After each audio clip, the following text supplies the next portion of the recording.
თანამედროვე ბინები ქუთაისში დევნილებისთვის აშენდა, საცხოვრებელი ოჯახებს სახელმწიფოსგან სრულად გარემონტებულ მდგომარეობაში გადაეცათ. ადგილზე პრემიერ-მინისტრი და ჯანდაცვის უწყების ხელმძღვანელი იმყოფებოდნენ. დევნილების ღირსეული პირობებით უზრუნველსაყოფად მთავრობას ანალოგიური პროექტები აქვს თბილისში, რუსთავში, ზუგდიდსა და ბორჯომში. შედეგად ჯამში 23 კორპუსი აშენდება და 5000-ზე მეტი ოჯახი შეძლებს კომფორტულად ცხოვრებას. იმერეთიდან რეპორტაჟზე ვაკო მეზუნიშვილი და მაგუნა აბულაძე მუშაობდნენ. თამარ გიორგობიანი ერთ-ერთია იმ 720 დევნილი ოჯახიდან, რომელსაც ახალ აშენებულ საცხოვრებელ კომპლექსში უკვე საკუთარი ბინა აქვს. ეს დღე მისთვის განსაკუთრებით ემოციურია. მადლიერია სახელმწიფო პოლიტიკის, რომელიც ხელისუფლებას ოკუპირებული ტერიტორიებიდან დევნილი ადამიანების მიმართ აქვს. ჩვენი ოჯახი ცხოვრობდა ქუთაისში, ჩემი ბავშვები დაიბადნენ ქუთაისში და მნიშვნელოვანი იყო ჩვენთვის, რომ რა თქმა უნდა ამ ქალაქში მიგოღო ბინა. ძალიან ბედნიერები ვართ, მეც, ჩემი ოჯახით, ჩემი ბავშვებიც პირველ რიგში და ულოცავ ყველა დევნილ ოჯახს, ვინც ჩვენ კორპუსებში მიიღო ბინა. პრემიერ-მინისტრმა დაათვალიერა ის საცხოვრებელი სახლები, რომლებსაც უკვე დღეიდან ახალი მეპატრონეები ჰყავს. პირველი სტუმრებიც მთავრობის მეთაური და ჯანდაცვის მინისტრი იყვნენ. ეს დღე ქუთაისში შეკრებილი 720 ოჯახისთვის მართლაც განსაკუთრებული აღმოჩნდა.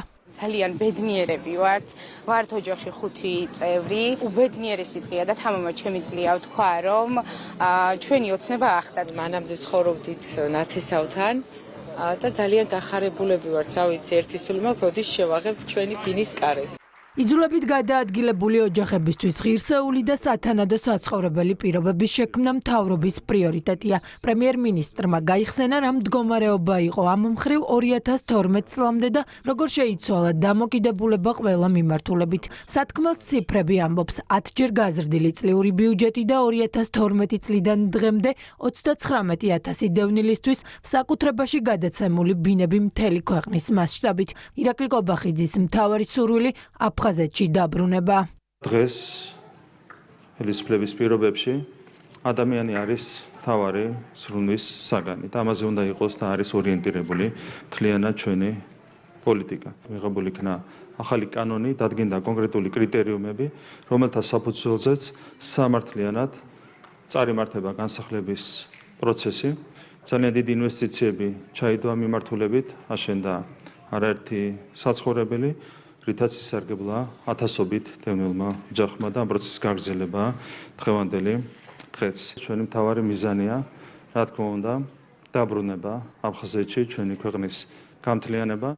720 დევნილ ოჯახზე გათვლილი 3 კორპუსის სამშენებლო და სარემონტო სამუშაოების ღირებულებამ 77 მილიონ ლარზე მეტი შეადგინა. გარე პერიმეტრის ინფრასტრუქტურული მოწყობისთვის კი ბიუჯეტიდან 2.940.000 ლარი გამოიყო.